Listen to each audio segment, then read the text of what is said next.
My name is Nico Sugias. I own Charlie's Foreign Car in Encinitas, California.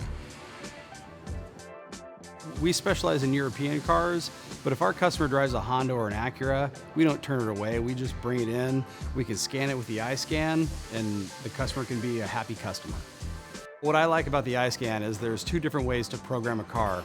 You can do the SOD. There's a technician that can remote in with, say, a Star SDS or a Porsche P-Wiz, and we can get factory coding right into the car.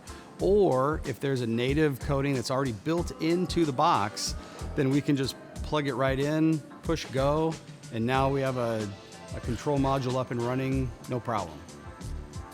One example of how SOD helped me is we had a Porsche in the shop that needed a new steering wheel control module. We called in SOD, the car stayed inside the shop the entire time. Customer downtime was to an absolute minimum. The car was in and out of the shop in 2 hours. On top of that, they also help us with the general use of the tool.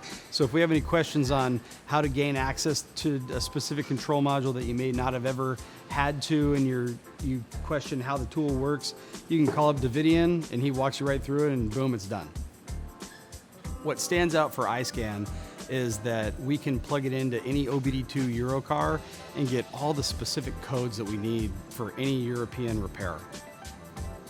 To me, success in the auto industry is to take anything in the door, being able to program it, diagnose it, code it, whatever we need. The car goes out the door the same day, and iScan is there to make it happen.